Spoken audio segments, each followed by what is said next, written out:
दोस्तों श्रीलंका में लॉकडाउन लग गया है, बांग्लादेश में लॉकडाउन लग गया है, भूटान में लॉकडाउन लग गया है, पाकिस्तान में लॉकडाउन लग गया है, फिलीपींस में लॉकडाउन लग गया है, कंबोडिया में लॉकडाउन लग गया है, म्यांमार में लॉकडाउन लग गया है, इजिप्ट में लॉकडाउन लग गया है, केन्या में लॉकडाउन लग गया है, न्यूजीलैंड में लॉकडाउन लग गया है, स्लोवेनिया में लॉकडाउन लग गया है, लाओस में लॉकडाउन लग गया है। दोस्तों इन सब देशों में एक लॉकडाउन लग चुका है और भारत में कैसा लॉकडाउन लग सकता है, भारत की स्थिति क्या है, हम इस वीडियो में समझेंगे और इन देशों को भी मैं समझाऊंगा कि इन देशों में कैसा लॉकडाउन लगाया गया है।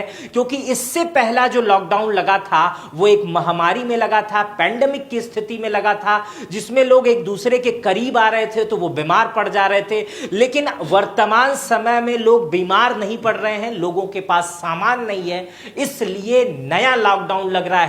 इस लॉकडाउन को क्या कहेंगे और ये कैसा लॉकडाउन है आप इस वीडियो में समझेंगे।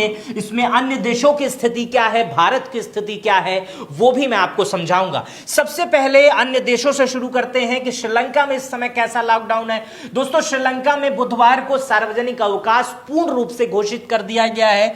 वाहन ईंधन की समय सीमा तय कर दी गई है, मतलब इतने टाइम से इतने टाइम तक ही पेट्रोल मिलेगा और प्रत्येक गाड़ी पर एक निश्चित मात्रा में ही पेट्रोल मिलेगा। जैसे आप बाइक लेके जाएंगे तो भारतीय रुपए में आपको 200 का ही पेट्रोल मिलेगा, कार लेके जाएंगे तो आपको 1000 का पेट्रोल मिलेगा। श्रीलंका में ऐसी स्थिति है।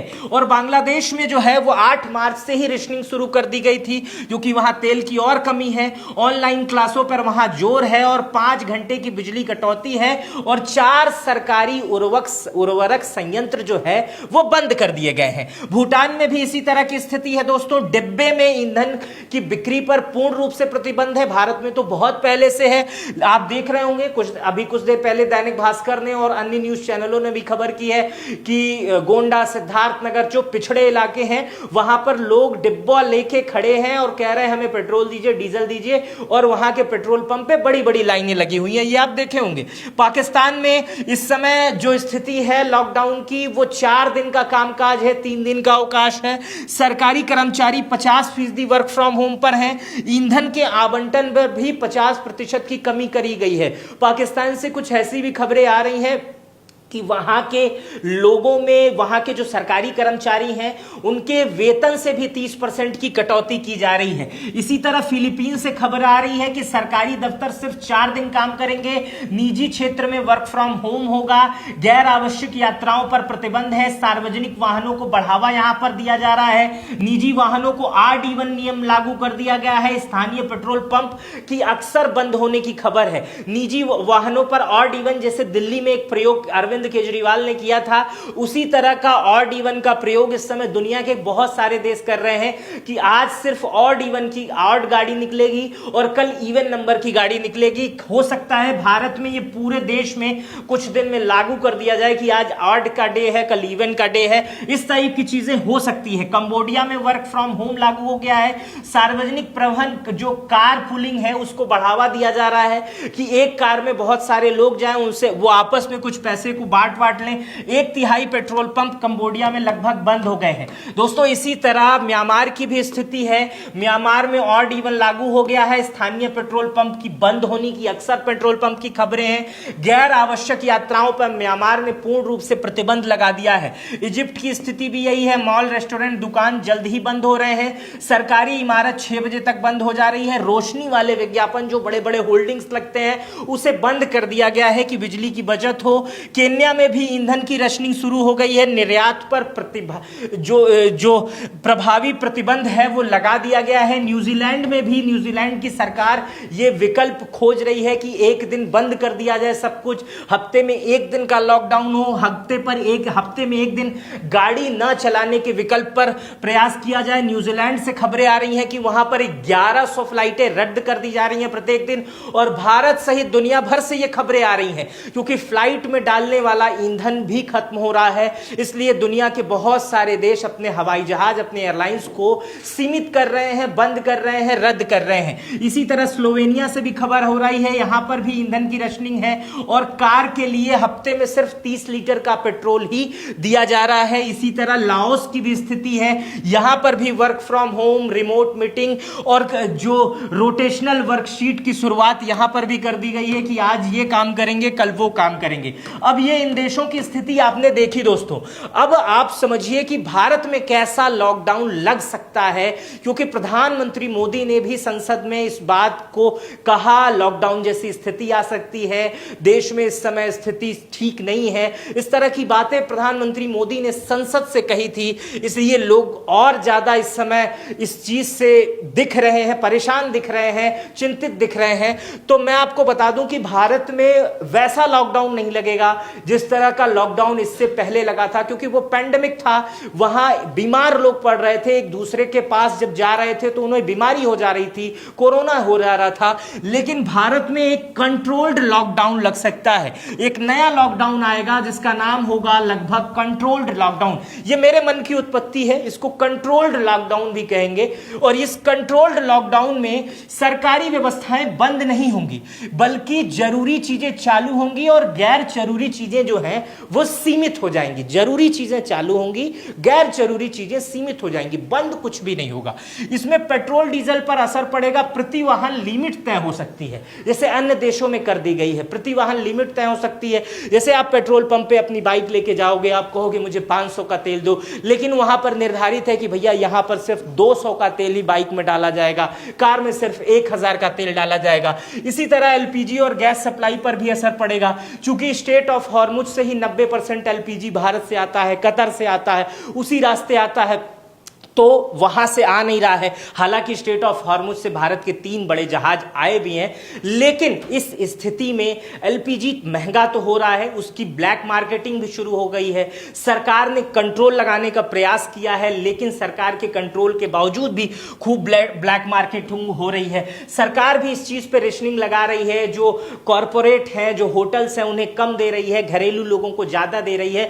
लेकिन भविष्य में इसकी स्थिति ऐसी आ सकती है कि जैसे एक आदमी को 3 महीने तक बुकिंग ही नहीं मिलेगी, आदमी को कहा जाएगा कि आप कम आंच में खाना बनाइए, नए नए तरीके बताए जा सकते हैं। इस तरह एलपीजी को लेकर बातें की जा सकती है। यात्रा में बस ट्रेन की यात्रा सीमित कर दी जाएगी, पब्लिक ट्रांसपोर्ट को बढ़ावा दिया जाएगा, आप अपनी बाइक और कार से कम निकलें, ऐसा सरकार अपील करेगी। और आप इस स्थिति पे खुद आ जाएंगे जब आप एक पेट्रोल पंप पे जाएंगे और पेट्रोल पंप की स्थिति दोस्तों ऐसी रहेगी कि मोहल्ले में अगर 10 पेट्रोल पंप है, एरिया में 10 पेट्रोल पंप है और सिर्फ 2 ही पेट्रोल पंप खुले हैं, तो जाहिर सी बात है वहां लाइन लगी रहेगी। और जाहिर सी बात है वहां जब बाइक पर 200 रुपए का तेल और कार पर 1000 रुपए का तेल निर्धारित हो जाएगा, तो आप खुद ब खुद उतना समय डालकर जब तेल लगाएंगे, डलवाएंगे, तो आप निश्चित रूप से अपनी चीजों को कम करेंगे और वो सारी चीजें करने से परहेज करेंगे जो चीजें आप नियमित दिनचर्या में करते हैं।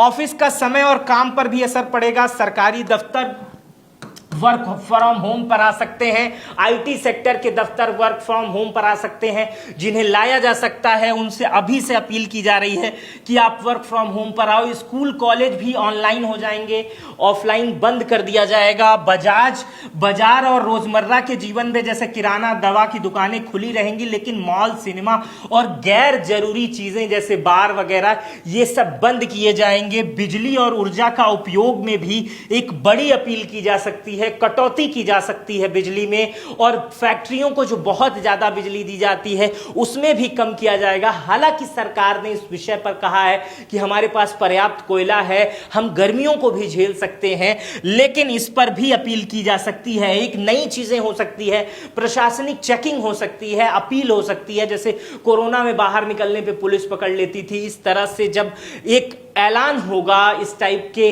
लॉकडाउन का कि आप इस तरह करें, तो पुलिस आपसे पूछताछ के नाम पर जरूरी पूछताछ कर सकती है कि आप किस काम से निकले हैं, आपका निकलने का उद्देश्य क्या है, आप क्यों बाहर निकले हैं, आखिर अपने बाइक और कार लेकर आप क्यों निकले हैं। क्योंकि ईंधन तो आपका है, लेकिन दे तो उसे सरकार रही है, और सरकार अगर दे रही है तो उसका इस्तेमाल भी आप अपने जायज कार्यों में करिए, क्योंकि किसी आपका नाजायज कार्य किसी का जायज कार्य नहीं होने दे सकता है। है, इसलिए इस पर रोक लगाई जा सकती है।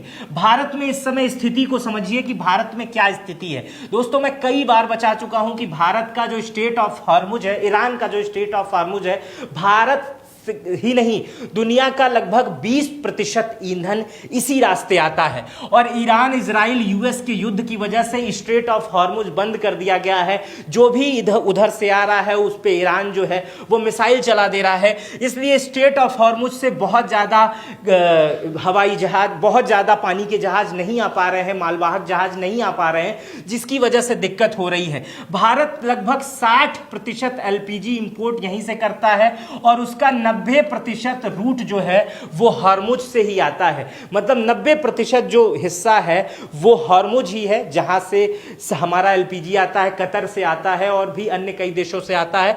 इसलिए एलपीजी को लेकर भारत में संकट की स्थिति इस समय है। सरकार एलपीजी के रिलेशन पे काम शुरू कर दिया, रिजेक्शन पे काम शुरू कर दिया है। घरेलू उपयोग को प्राथमिकता दी गई है। इंडस्ट्रियल और कॉमर्शियल की सप्लाई लगभग 70 से 60% घटा दी गई है। एलपीजी सिलेंडर की कीमत भी 60 रुपए बढ़ गई है। और ब्लैक मार्केटिंग की स्थिति आप बेहतर जान रहे होंगे कि इस समय ब्लैक मार्केट में क्या स्थिति है। इसी में आपसे मैं सवाल पूछ ले रहा हूं, इस समय आपके वहां ब्लैक मार्केट में गैस की क्या कीमत है, वो आप मुझे कमेंट बॉक्स में बताइएगा, ताकि मुझे भी अंदाजा लग सके कि गैस की क्या कीमतें चल रही हैं। पेट्रोल डीजल अभी आधिकारिक रूप से रेशनिंग नहीं लगाई गई है, लेकिन पैनिक बाइंग हो रहा है। मतलब लोग पैनिक होकर खरीद रहे हैं। मैंने अभी आप खबरें देखे होंगे, दैनिक भास्कर सहित तमाम बड़े न्यूज चैनलों ने खबर की है कि आउटर इलाकों में, गांव वाले इलाकों में, पिछड़े इलाकों में लोग पेट्रोल पंप पे लंबी लंबी लाइनें लगा दिए हैं, डब्बे लेकर खड़े हैं, जिससे लोगों का माहौल एक दूसरे को देखकर ये हो रहा है कि चलो हम भी तेल डलवा देते हैं। बिजली कटौती नहीं होगी। पावर ऑफ मिनिस्ट्री ने कहा है कि उनके पास कोल पर्याप्त है, लेकिन ऐसी स्थिति आ सकती है जिसमें अपील किया जा सकता है। इसी तरह पीएम मोदी ने एलपीजी को लेकर जरूरी बातें ये कही है कि हमारे पास है पर्याप्त, लेकिन इसको रेशनिंग किया जाएगा, सीमित मात्रा में दी जाएगी और लोग इस चीज को समझें।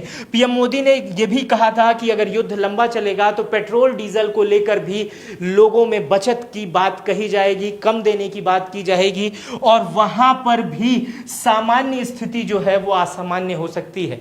लेकिन इन सब के बावजूद में भारत में अभी भी पेट्रोल डीजल पर कोई भी पैनिक की स्थिति नहीं है, क्योंकि सरकार की तरफ से कोई बयान नहीं आया है। एलपीजी को वितरण भी लगातार चालू है। आप ऐप से, जिस भी आपके कंपनी का ऐप है, आप बुक कर सकते हैं, गैस आपको समय से पहुंचेगा। राशन भारत में पर्याप्त मात्रा में ऐसे ही है क्योंकि हम खुद उसका उत्पादन करते हैं। तो पैनिक की स्थिति में मत आइएगा। देश इस समय अपना ठीक हालात में है, बेहतर स्थिति में है। हमारे देश से बाहर जो स्थिति चल रही है उस वजह से हमारे देश पर कुछ संकट आए हैं, लेकिन हमें ऐसा लगता है कि भारत की जनता ने जैसे कोरोना जैसा युद्ध लड़ा, वैसे तमाम ऐसे स्थिति में हम सब साथ मिलकर इंडिया बनेंगे और आपस की स्थिति को समझेंगे और एक बार ये जंग भी हम जीत जाएंगे। मेरा नाम मित्र प्रकाश है। इस वीडियो पर आपकी क्या प्रतिक्रिया है आप मुझे कमेंट बॉक्स में बताइएगा। अपना बेहद ख्याल रखिएगा। बहुत बहुत शुक्रिया।